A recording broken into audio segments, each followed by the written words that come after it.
மாண்புமிகு மருத்துவ மற்றும் மக்கள் நல்வாழ்வுத்துறை அமைச்சர்களுக்கும் MP, MLA, mayor, deputy mayor, commissioner, எங்களோட additional director, joint director, DHO, CHO and பொது சுகாதாரத்துறை அனைத்து ஊழியர்கள், வாலண்டியர்ஸ் அண்ட் ஜெனரல் பப்ளிக். இன்னைக்கு அமைச்சர் அவர்கள் ஒரு 2 முக்கியமான ஆக்டிவிட்டியை தொடர்ந்து வச்சிருக்காங்க.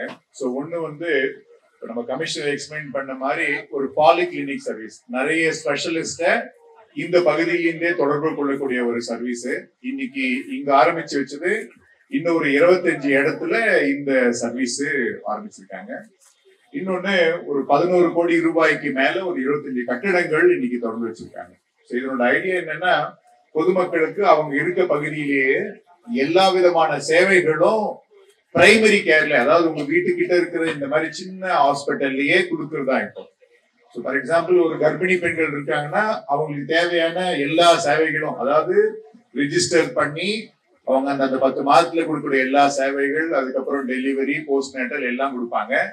அவங்களுக்கு என்னென்ன கொடுக்கணும்ன்றதை இங்க டிஸ்பிளேலையும் பண்ணி வச்சிருக்காங்க. அது இல்லாம சில குறிப்பிட்ட வியாதிகள், டிபி, லெப்ரசி இருந்தாலும் அதுக்கு உண்டான சேவைகள் இருக்கு. அந்த சில பெனிஃபிஷியருக்கு பெனிஃபிட்ஸும் கொடுப்பாங்க இங்க. இது அடுத்து நமக்கு இப்ப பெரிய பிரச்சனையா இருக்கிறது நான் கம்யூனிகேபிள் டிசீஸ் சொல்லுவோம், அதாவது ரத்த கொதிப்பு, சக்கரை வியாதி. இதுக்கு உண்டான மருந்து மாத்திரைகளை வந்து நம்ம ஏற்கனவே நம்மளோட வாலண்டியர்ஸ், ஸ்டாஃப் நர்ஸ், டிஹெச்என்ஸ் எல்லாம் கொடுத்துட்டு இருந்தாலும் இதுல யாருக்காவது கண்ட்ரோல் ஆகாம இருக்கு அப்படின்னா அவங்களுக்கு அந்த ஸ்பெஷல் டாக்டர் செக்அப் பண்ணணும். அந்த மாதிரி ஸ்பெஷல் டாக்டர்ஸ் தான் இன்னைக்கு இந்த பிஹெச்சில நமக்கு இங்க துவங்கி வச்சிருக்காங்க. இந்த மாதிரி திருவள்ளூர் மாவட்டத்துல மட்டும் 4 இடத்துல இருக்கு. இன்னைக்கு இங்க இருக்கு. என்னன்னா, இங்க பொது மருத்துவர் இருப்பாங்க, அதுக்கப்புறம் கண் மருத்துவர் வருவாங்க, பிசியோதெரபிஸ்ட் வருவாங்க. முக்கியமா உங்களுக்கு கர்ப்பிணி பெண்களோ இல்ல மற்ற பெண்களுக்கு உண்டான ஓஜின்னு சொல்லுவோம்ல, அந்த டாக்டர் வருவாங்க.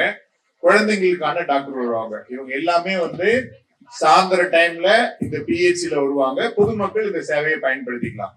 இந்த மாதிரி 4 இடத்துல இருக்கு. இப்ப கமிஷனர் சொன்ன மாதிரி இந்த பகுதிகள் மட்டும் இருக்குல்ல, இங்க இருக்க எல்லாருமே ஒவ்வொரு நாளும் ஒரு ஸ்பெஷலிஸ்ட் டாக்டர் வருவாங்க. இவங்களுக்கு சேவைகளை பயன்படுத்திக்கலாம். இதுல இருந்து யாராவது ரெஃபர் பண்ணி உங்களுக்கு அடுத்த கட்டமா உங்களுக்கு ட்ரீட்மெண்ட் வேணும்னாலும் இங்க இருந்தே நம்மளோட டீம் கோஆர்டினேட் பண்ணுவாங்க. அதே மாதிரி டெஸ்ட் பண்ணணும் அப்படின்னா சில டெஸ்ட்டுக்கு இங்க பிஹெச்லயே பண்ணுவாங்க. சில டெஸ்ட் நம்ம இங்க இருந்து சாம்பிள சென்னை வரைக்கும் கூட அனுப்பிச்சு அங்க டெஸ்ட் பண்ணி இங்க ரிசல்ட் கொடுப்பாங்க. அதாவது நீங்க இந்த பிஹெச்சிக்கு போனீங்கன்னா உங்களுக்கு தேவையான அனைத்து சேவைகளையும் முழுமையா இங்கேயும் கொடுப்போம். அப்படி முடியலன்னா ஸ்பெஷலிஸ்ட வர வச்சு இங்க கொடுப்போம். தேவைன்னா சாம்பிள் அனுப்பிச்சு ரெஃபர் பண்ணி வரவைப்போம். இந்த மாதிரி எல்லா சேவைகள் இருக்கு. பொதுமக்கள் இதுல பயன்படுத்திக்கங்க. இது மாதிரி இல்லாம இந்த பில்டிங்ஸோட இன்ஃப்ராஸ்ட்ரக்சரும் த்ரூ அவுட் இன்க்ரீஸ் பண்ணிட்டே இருக்கும்.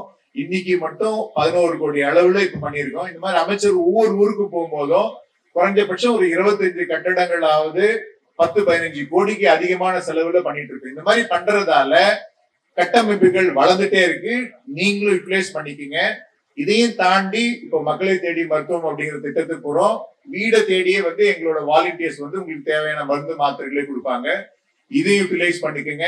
வேற என்ன தேவைகள் இருந்தாலும் நம்மளோட மருத்துவர்களையும் நம்மளோட டீமையும் அணுகுனீங்கன்னா அந்த சர்வீஸையும் நம்ம இம்ப்ரூவ் பண்ணி தரோம்.